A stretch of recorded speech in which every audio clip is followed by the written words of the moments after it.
22।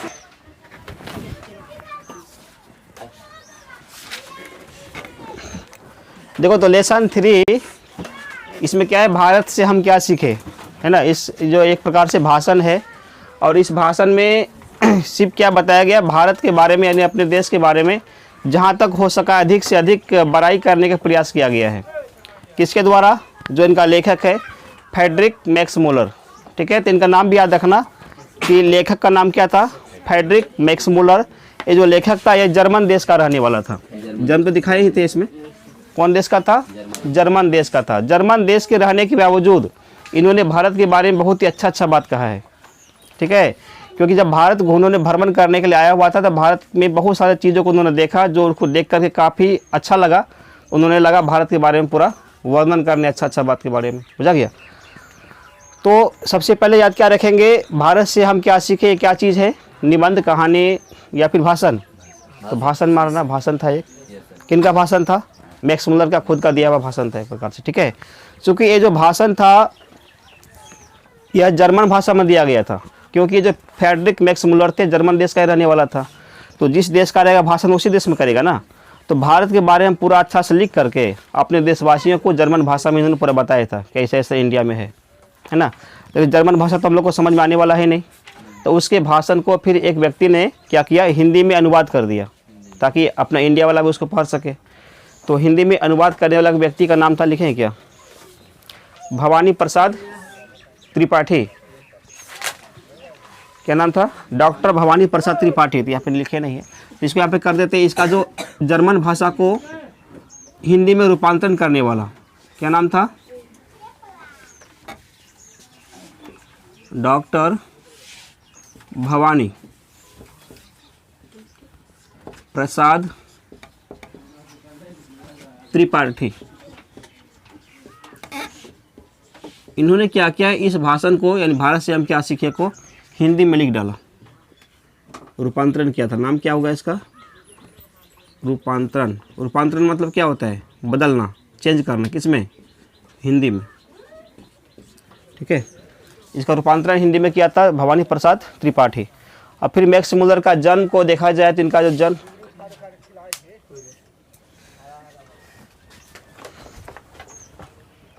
इसको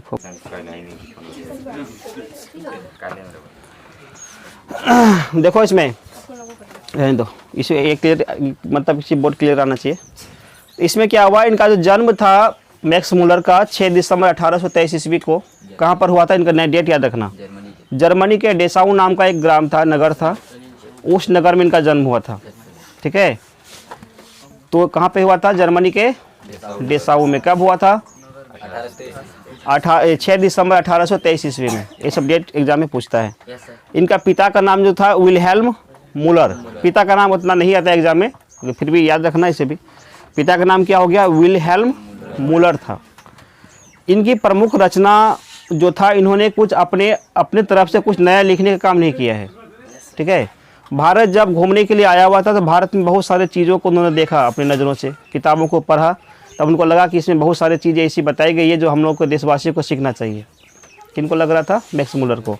इन्होंने क्या किया, उन सभी किताबों को काफ़ी अच्छा से गहराई से अध्ययन किया भारत में आकर के, है ना। तो भारत का किताब जो लिखा हुआ था संस्कृत भाषा में, पूरा किताब किस में लिखा हुआ था? भारत में सब संस्कृत में रहता है। वो संस्कृत का अच्छा जानकार भी था मैक्स मूलर। उन्होंने उस संस्कृत वाले किताब को अच्छा से पढ़ाई किया, समझने के बाद उसी किताब को क्या किया, हिंदी में नहीं लिख करके उन्होंने जर्मन भाषा में सबको लिख दिया, ताकि उस किताब को फिर अपने देश में ले जाएंगे, अपने देश में ले जाके अपने देशवासियों को उसको पढ़ के सुनाया जाएगा, भाषण देगा, ताकि इस किताब के बारे में जो भी बताया गया तो अपने देशवासियों को सिखाने का काम मतलब करेंगे वो, है ना। तो सभी किताबों को उन्होंने क्या किया, जर्मन भाषा में अनुवाद कर दिया था। तो हितोपदेश, चूँकि ये पहले का ही अपना देश में लिखा गया किताब है, उसको उन्होंने क्या किया, हितोपदेश को पढ़ा और जर्मन में अनुवाद किया। जितना भी था कथ और कैन सबको जर्मन बना दिया। मेघदूत एक कालिदास का रचना है, उसको उन्होंने क्या किया, जर्मन में अनुवाद कर दिया। ठीक है, तो जितना भी नाम था इसमें, कभी कभी इसमें ऑब्जेक्टिव क्या पूछेगा कि हितोपदेश को किसने जर्मन भाषा में अनुवाद किया था। तो पूरे हिंदी के पुस्तक में से एक ही राइटर, एक ऐसा लेखक ऐसा है जो कि जर्मन देश का रहने वाला था। क्या नाम था? Max Muller. तो वही करेगा, सीधा सी बात है ना। तो किसी के लिए भी बोलेगा कि जर्मन भाषा में किसने अनुवाद किया था तो मैक्स मूलर का नाम इससे सामने आएगा। और फिर पूछता है कि जो मैक्स मुलर था, जब ये 18 वर्ष का हो गया था तो इन्होंने लिपजिंग विश्वविद्यालय में संस्कृत का अध्ययन चालू किया था, मतलब पढ़ाई चालू किया था। कितनी वर्ष की अवस्था में? केवल 18 वर्ष जब इसका उम्र हुआ था तभी से उन्होंने संस्कृत पढ़ना चालू कर दिया था। यानी कि संस्कृत का पंडित हो गया, जानकार भी हो गया होगा, है ना। तब तो सारा किताब को पढ़ के इसका अनुवाद कर दिया। फिर इसके भाषण को देख करके जब इन्होंने अपना भाषण दिया था तो बहुत सारे ऐसे भी व्यक्ति थे इंडिया के जो इससे काफ़ी प्रभावित हो गया था। मतलब लगा कि नहीं, हमारे देश के बारे में बहुत ही अच्छा बात इन्होंने बताया है। इसी दरमियान भारत में बहुत ही नामी जाने माने आदमी थे। कौन? स्वामी विवेकानंद थे, महात्मा थे, बुझा गया। उन्होंने इस बात को देख करके कि भारत के बारे में बहुत ही अच्छा इन्होंने जानकारी एकत्र किया है, इसी को देखते हुए उन्होंने क्या कहा कि वेदांतियों का वेदांती कह दिया। कौन कहा था? स्वामी विवेकानंद ने कहा था मैक्स मुलर को, वेदांतियों का वेदांती।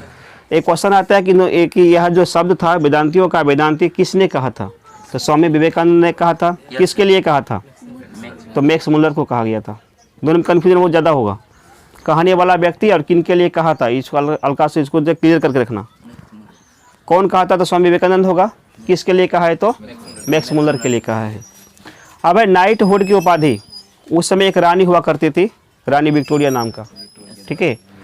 तो इन्होंने जब इनका भाषण को सुना तो वो भी काफ़ी प्रभावित हो गई कि ये जो था जर्मन की ही थी, काफ़ी प्रभावित हो गई कि भारत के बारे में बहुत ही अच्छा इन्होंने क्या किया है, वर्णन किया, इनके बारे में बहुत ही अच्छा बताया है। इनके भाषण को सुन करके खुश होकर के उन्होंने नाइटहुड की उपाधि दिया। इनको? मैक्स मुलर को। होता है ना कोई नेता वगैरह जब कुछ अच्छा लगता है उनको तो कुछ दे देता है प्राइज, तुम ये उपाधि दे लो, नहीं।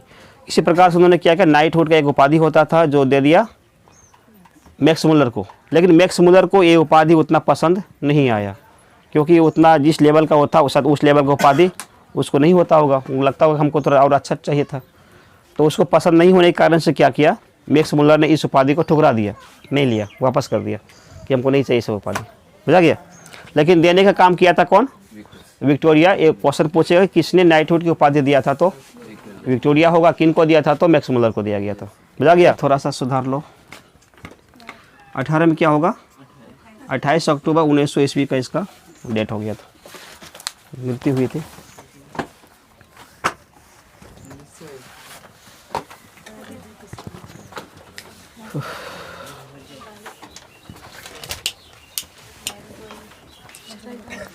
गोलमाल हो गया।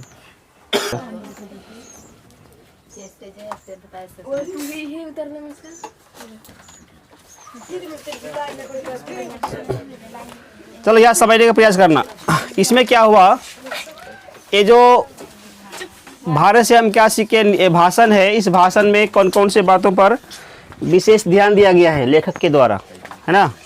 तो इसमें बोला गया है कि ये जो भारत देश है एक सर्वविध संपदा और प्राकृतिक सौंदर्य से परिपूर्ण, पूरा दुनिया में कोई भी देश ऐसा है तो वह देश भारत देश है। ये कहना किनका था? तो मैक्स मुलर का कहना था। सर्वविध मतलब क्या होगा? हर जगह विद्यमान। संपदा मतलब धन दौलत संपत्ति खजाना, है ना। और प्राकृतिक सौंदर्य मतलब भगवान के द्वारा बनाया गया रूप। अगर सबसे रूपवान सुंदर देखने में कोई भी देश अगर पूरा दुनिया में कहीं पर भी है तो वह देश अपना भारत ही है। ये मैक्स मुलर ने अपने भाषण में कहा था, ठीक है। प्राकृतिक सौंदर्य मतलब यहाँ पर नदी, पहाड़, झरना, है ना, वन, पेड़ पौधे, फूल, इस प्रकार से भारत में पाया जाता है कि देखने में वो बहुत ही अच्छा लगता है, ठीक है। उसके बाद एक बात और भी बोला गया था कि दुनिया में अगर कहीं पर स्वर्ग अगर है इस धरती पर तो वह स्वर्ग हमारे देश भारत में ही है। यानी कि उसको देखने में इंडिया बहुत ही अच्छा लगा था, जिस वजह से उन्होंने पूरे भारत को स्वर्ग कह दिया। धरती पर अगर कहीं पर स्वर्ग की छटा है तो वह कौन सी है? हाँ, छटा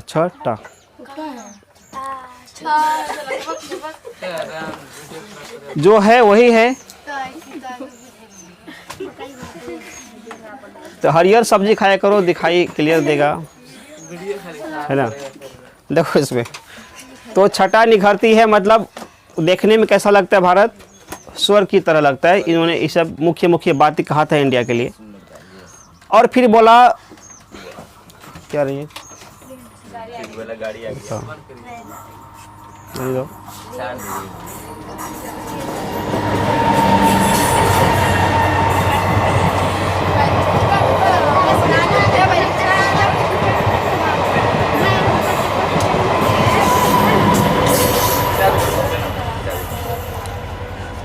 देखो इसमें बोला कि अगर असली भारत का दर्शन करना हो कि सबसे ओरिजिनल भारत मतलब क्या हुआ, या फिर भारत की आत्मा, भारत माता, कोई भी बात अगर बोला जाए, इंडिया तो एक बहुत ही बड़ा देश है, उसमें अगर हम चाहते हैं कि भारत के बारे में सही से सीख लें तो हमको कहाँ पे आना चाहिए? मतलब जो भारत का सबसे इम्पोर्टेंट जगह वहाँ नहीं पहुँचना पड़ेगा। इम्पोर्टेंट का मतलब समझ जाओ, भारत माता कहाँ रहती है? मतलब ग्राम में, यानी गांव में रहती है। तो यानी कि गांव ही एक ऐसा जगह है जहाँ पर भारत के बारे में बहुत ही अच्छा से समझ सकते हैं, है ना। तब तो या जितने भी सही और इम्पोर्टेंट सब चीज़ें भारत के लिए, वो सब का बोला गया कहाँ पे रहती है? तो गांव में रहती है। जैसे असली भारत हो गया, ओरिजिनल इंडिया। भारत की आत्मा मतलब प्राण एक प्रकार से बोल सकते हैं उसको, या भारत माता, इन सब का जो स्थान है लेखक के अनुसार गांव में बताया गया है। लेकिन आजकल के लोग क्या करते हैं, भारत अगर घूमने के लिए आएंगे विदेश से तो बड़े बड़े शहर ही जाते हैं। दिल्ली चला गया, कोलकाता चला गया, मद्रास, चेन्नई, बेंगलोर, है ना, मुंबई, यहाँ पे जाते हैं। वहाँ का जो भी पहले ऐतिहासिक चीज़ है उसको देख लेते हैं, घूम फिर के वहीं से अपना घर चल जाते हैं। तो वो लोग क्या करते हैं, भारत के विषय में जो ओरिजिनल सीखने के लिए आते हैं इंडिया, वो नहीं सीख पाते हैं, क्योंकि उन्होंने कहाँ भ्रमण किया, बोला कि बड़े शहरों में आते हैं, वहीं से भ्रमण करके अपने देश चले जाते हैं। लेकिन लेखक के अनुसार अगर भारत को सही से पहचानना हो तो लोगों को शहरों पे नहीं जाना चाहिए, उसे अपने गांव पे आना चाहिए। जब गांव में जाएगा तब गांव की स्थिति को देखेगा, तब समझ में आएगा भारत की संस्कृति क्या है, सभ्यता क्या है। क्योंकि अभी जो शहरों में है भारत की कोई सभ्यता बहुत ही कम मात्रा में बचा हुआ है, लोग उसको फॉलो नहीं करते हैं। जो भी नियम कानून रीति रिवाज, जो भी विधि विधान कहाँ पर चलता, ज़्यादा गाँव में ही चलता है ना। शहरों में क्या होता है, मोबाइल से शादी हो जाती है आजकल। मतलब पंडित जी क्या है, बाहर मोबाइल से मंत्र मंत्र पढ़ा, शादी ब्याह संपन्न। गांव में ऐसा होता है? अब ओरिजिनल जो पंडित जी आकर के बिल्कुल मुहूर्त में जितना भी नियम कानून जो भी होता है उसका एक प्रकार से परंपरा ही नहीं इंडिया में चल रहा है, और सब देश में ऐसा नहीं होता है। तो सही मायने में परंपरा का अगर ध्यान रखा गया है तो गाँव में ही रखा गया है, शहरों में परंपरा देखने को नहीं मिलता है, ठीक है ना। इसलिए लेखक का कहना है कि अगर रियल में भारत को पहचानना हो तो कहाँ पर चले जाओ, गाँव में चले जाओ। तो यहाँ से क्वेश्चन बनता है कि असली भारत कहाँ पे निवास करती है, भारत की आत्मा कहाँ पर निवास करती है ना। तो लेखक के अनुसार संपूर्ण भारत की जानकारी कहाँ से मिलेगी? तो सबका सब क्या बोलना है, गांव ही बोलना है।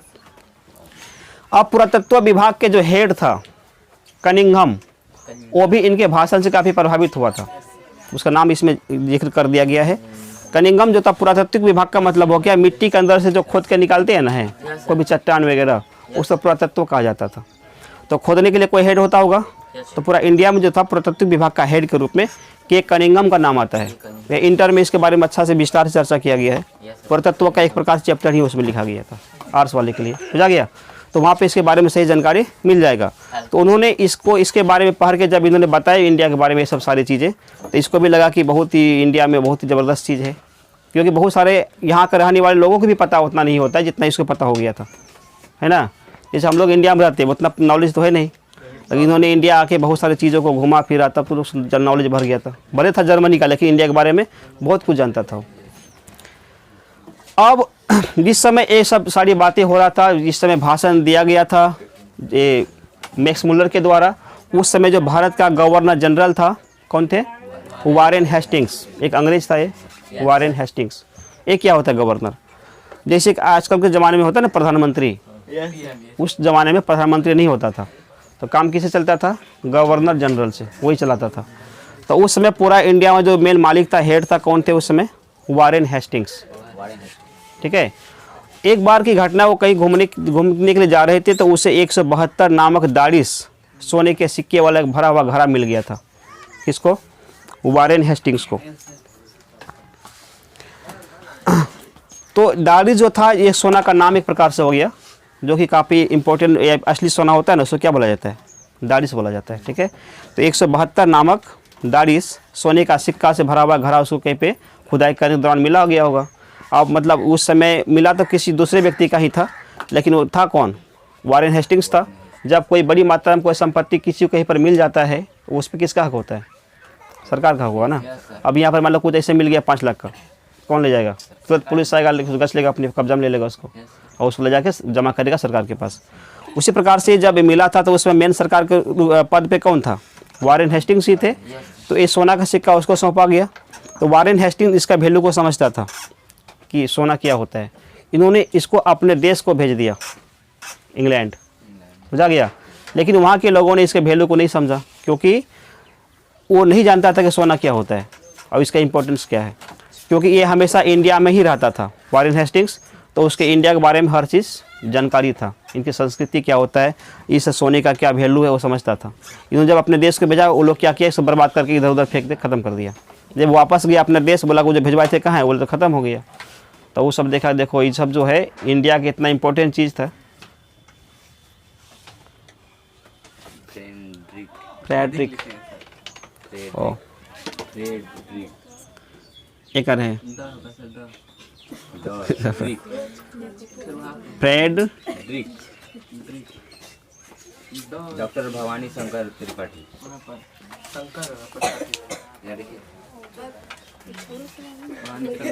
भवानी शंकर त्रिवेदी डॉक्टर भवानी शंकर त्रिवेदी। डॉक्टर भवानी नाम क्या था इनका, थोड़ा सा मिसप्रिंट हो गया है। डॉक्टर भवानी शंकर है नहीं, त्रिवेदी कहीं पर इसको प्रसाद लिखा हुआ था, इसलिए डॉक्टर भवानी शंकर त्रिवेदी। मर गया सर जी, हाँ? मर गया त्रिवेदी नहीं तो उधर से बगल से देखो, घूम के त्रिवेदी। अब एक के लिए तो गाड़ी कुमारीपुर से घूम के वापस नहीं आ सकती, मेरी गाड़ी आ सकती है क्या, इम्पॉसिबल है। आई बात समझ में? तो नाम क्या था इसका, रह गया था डॉक्टर भवानी शंकर त्रिवेदी है, और फ्रेडरिक चलो तो स्पेलिंग है, और इस पर चल देखा जाएगा कंप्लीट यहाँ तक। अब क्या कहाँ पे थे हम, सिक्का पेश था ना। तो इसके देश उसके देश से किसके देश में, वॉरेन हेस्टिंग्स के देश में इस सिक्के को बर्बाद कर दिया गया। तो उनको लगा कि शायद ये भारत के संस्कृति से अज्ञान है, कहाँ के लोग, उनके देशों का लोग। अगर वो अभी इंडिया में आए होते, इसके बारे में जाने पहचाने होते, तो वो समझता कि इनका वैल्यू क्या है, किसका वैल्यू, 172 दामक दाढ़ी सिक्के का वैल्यू, तब उसे बर्बाद नहीं करता है ना। तो माथा पीट के रह गया, अफसोस तनी मनी किया, अब क्या कर सकता है, ख़त्म हो गया। तो उसके बाद आते हैं, बोला गया कि ब्राह्मण और वैदिक धर्म की भूमि है भारत, यानी पूरे विश्व में से ब्राह्मण मतलब क्या हो गया, जो ब्राह्मण पता है जाति एक प्रकार से, वैदिक मतलब वैद धर्म। ये अगर बात करें तो सबसे ज़्यादा धर्म को मानने वाले कोई व्यक्ति है, कोई देश है, तो कहाँ पर, अपना इंडिया, भारत में है, बुझा गया ना। तो भारत को जो है बहुत ही अच्छा बात इन्होंने कहा था भारत के लिए। अब बोला गया कि प्राचीन भाषा, प्राचीन भाषा मतलब क्या हो गया, सबसे पुराना भाषा, यानी कि हम अभी अपने पूरे देश में जितने भी भाषा बोली जाती है, इन सभी भाषाओं में से सबसे प्राचीन भाषा, यानी कि सबसे पुराना से पुराना भाषा अगर कोई भाषा है तो वह कौन सा भाषा है, संस्कृत भाषा है। और उस संस्कृत भाषा का जन्म भारत से हुआ है, है ना। चाहे अंग्रेजी हो, हिंदी हो, मैथिली संस्कृति, मतलब कि भोजपुरी, हिंदी, कोई भी अपना देसी क्षेत्रीय जो भी भाषा हो, जितना भी भाषा पूरा देश में चलता हो, उन सभी भाषाओं को जन्म देने वाला कौन भाषा है, संस्कृत भाषा है। इनका शुरुआत ही संस्कृत से हुआ था, यानी भगवान की जो सबसे पहली भाषा थी संस्कृत भाषा थी। वो लोग संस्कृत में ही बात करते थे, हिंदी और भोजपुरी नहीं बोलते थे। ऐसा समझ में बात। तो यानी कि बोला जाए, कभी कभी पूछता है कि देवों की कौन सी भाषा है, देव भाषा बोला जाता है। देव भाषा मतलब संस्कृत है ना। तो बाद में लोग उसको अपने समझने के लिए अपने अपने क्षेत्र के अनुसार से उसको अलग अलग भाषाओं में रूपांतरित कर दिया, उसको बदल दिया। तो हम लोग जो है भी बहुत प्रकार से किताब होता है, हिंदी में पढ़ते हैं, कोई बंगला में पढ़ता है, कोई अपने अंग्रेजी में पढ़ता है ना। वो अलग अलग व्यक्ति आए, उसको अपनी अपनी भाषा में परिवर्तित कर दिया, रूपांतरण कर दिया। लेकिन रियल में जो ओरिजिनल पुस्तक मिलता है किसी भी धर्म वगैरह का, वो संस्कृत में ही मिलता है। अब आते हैं धर्म के क्षेत्र में, तो हो ही गया भारत सबसे अच्छा है, बहुत ही मानने वाला लोग होते हैं यहाँ पे। देवता, भारत में भी बहुत सारे देवता पाया जाता है। जितना देवता इंडिया में है उतना देवता और सब कहीं देशों में नहीं पाया जाता है। ठीक है, वहाँ किसी एक व्यक्ति को धर्म को मान लिया, 18 था आपने, चलो हो गया, चल तो हम बाद में बताएंगे क्लियर करके। भाषा लिखा था क्या, हो गया। तो इसमें जो है अब क्या करना है, देखो, तो देवता के रूप में भी यहाँ पर बहुत ही ज़्यादा मान्यता लोगों के पास है, बहुत प्रकार के यहाँ पे इंडिया में पाया जाता है। भाषा की बात करेंगे तो जितना भाषा और सब देश में बोला जाता है उससे भी कहीं ज़्यादा इंडिया में बोला जाता है। Yes, यहाँ में इसीलिए ऐसा इसीलिए क्योंकि यहाँ का जो धर्म वगैरह सब लिखे हैं ना, यहाँ पर इंडिया में बहुत अलग अलग टाइप का धर्म पाया जाता है। यहाँ पर किसी को मना नहीं किया जाता है कि तुम इस धर्म को नहीं मानो, समझा गया। क्योंकि इंडिया जो था, भारत एक धर्मनिरपेक्ष राष्ट्र है। इसका मतलब होता है कि कोई भी धर्म के लोग अपने मन से किसी भी चीज़ की पूजा कर सकता है, उसको कोई मना नहीं कर सकता। एक कानून है ना, अम्बेडकर बनाया था, अम्बेडकर था ना वो, yes, sir. उन्होंने बनाया था। कोई भी व्यक्ति रहेगा, कोई भी पूजा करेगा, उसको कोई मना नहीं कर सकता है, सरकारी कानून है, उन्होंने कानून बना दिया था। तो इस प्रकार से बहुत सारे लोग जिसको अपना देश में तकलीफ होता था, भाग के कहाँ आ गया, इंडिया आ गया, या तो उसको मना करेगा नहीं। तो यानी कि इससे क्या हुआ, अपने देश में धर्मों की जो भिन्नता थी वो ज़्यादा बढ़ गई, अलग अलग टाइप का धर्म हो गया, ठीक है। और जितना धर्म होगा देवता भी उतना ही निकलेगा, देवता की संख्या भी बढ़ गया इनका। भाषा तो खैर बहुत प्रकार का भाषा बोलेगा ही, जितना धर्म का लोग रहेगा अपना अपना धर्म का भाषा बोलेगा। तो भाषा भी जो है पूरे विश्व में सबसे अधिक टाइप का भाषा भारत में बोली जाती है। विज्ञान के क्षेत्र में भारत तो प्रगति कर ही रहा है, Yes, sir. कई प्रकार से मतलब कि सामान बनाया जा रहा है, आगे बढ़ ही रहा है विज्ञान। तो उसके बाद रीति रिवाज, और रीति रिवाज भी सबसे ज़्यादा भारत में मानने वाले लोग होते हैं, ठीक है। बिना मतलब कि बोले बिना दही का पूजा नहीं होता है, कोई पंडित करवाता है ना। आजकल तो तनी मनी मतलब सुधर गया है कि नहीं मिलता, कुछ और चीज़ से करा देता है। लेकिन एक एग्जाम्पल है कि रीति रिवाज जो भी फॉलो करेगा, एक प्रकार से दिन तारीख निकाला जाता है, इसी डेट में करवाओ, ये होगा, वो नक्षत्र ग्रह वगैरह सब जितना भी होता है, शनि ग्रह, बहुत सारा कुंडली वुंडली क्या क्या होता है, वो सारा के सारा चीज़ें कहाँ पे सुनने को मिलेगा, भारत में मिलेगा। यानी रीति रिवाज जितना भी होगा ज़्यादा से ज़्यादा कहाँ पे, भारत में होता है। उसके बाद है जब इन सभी बातों को पूरा देश में फैला, जब इन्होंने भाषण दिया था, तो ये जो खबर कहाँ पहुँच गया, इंग्लैंड के सर विलियम जोन्स, वो इंग्लैंड के रहने वाले थे, सर विलियम जोन्स। तो उन्होंने बोला कि जो मैक्स मुलर है भारत के बारे में इतना बढ़ चढ़ के बड़ाई करता है, थोड़ा देखें जाके कैसा है। तो उन्होंने क्या किया, भारत आ गया घूमने की दृष्टि से, भारत को देखने के लिए, पहचानने के लिए क्या इंडिया है। तो कभी कभी क्वेश्चन पूछता है कि इंग्लैंड से भारत कौन आए थे, क्या मारना है, सर विलियम जोन्स मारना है, सर विलियम जोन्स। और फिर लेखक ने बोला था कि भारत जो है एक प्रयोगशाला है। प्रयोगशाला का मतलब क्या होता है, प्रैक्टिकल, हम समझिए ना, प्रैक्टिकल में क्या होता है कि कोई आदमी कुछ ना कुछ को आपस में मिलाता है और उससे क्या नया चीज़ बनेगा वो सीखता है, ठीक है।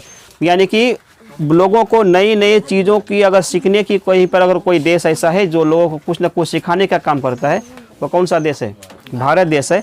इसलिए लेखक ने भारत को एक प्रयोगशाला के रूप में कहा है, ठीक है। प्रयोगशाला मतलब स्कूल सब में होता है, जैसे साइंस पढ़ते हैं उसको प्रयोग करेंगे कि ये H2 को ऑक्सीजन से मिलाने पे क्या बनेगा, बोलते हैं जल बनता है। हम लोग सिर्फ इसको याद कर लेते हैं, अगर रियल में कैसे बनता है उसको प्रयोगशाला में जाके मिला के देखना पड़ता है, पानी बनता कि नहीं बनता है, हो जा गया। तो आज को हमको कुछ सीखने के लिए मिलेगा। तो इसलिए प्रयोगशाला जो है लोगों को क्या करता है, सिखाता है। इसका मतलब दुनिया में जितने भी बड़े बड़े व्यक्ति हुए, जो भी विद्वान व्यक्ति हुए, उन्होंने एक बार भारत भ्रमण ज़रूर किया है, जहाँ से उसका दिमाग का विकास हुआ है, वो दिमाग उसको मतलब बढ़ा है, वो विद्वान की श्रेणी में चले आए हैं। कहाँ से, भारत से सीख करके ही। इसका मतलब भारत को हम एक प्रकार से क्या कह सकते हैं, विश्व गुरु कह सकते हैं।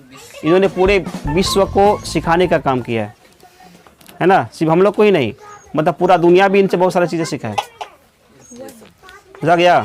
तो भारत क्या है, एक विश्व गुरु है, जिन्होंने पूरे इंडिया को सिखाया है, क्या कर रहा है। तो ये सभी चीज़ें था जिन्होंने अपने भाषण में भारत के बारे में कुछ मुख्य मुख्य बिंदु पर बात किया था। है समझे बात। तो क्या किया जाए, हो गया। अब इसका क्वेश्चन तो आज तो मेरे ख्याल से लेट हो जाएगा, कल करवाएंगे, है ना।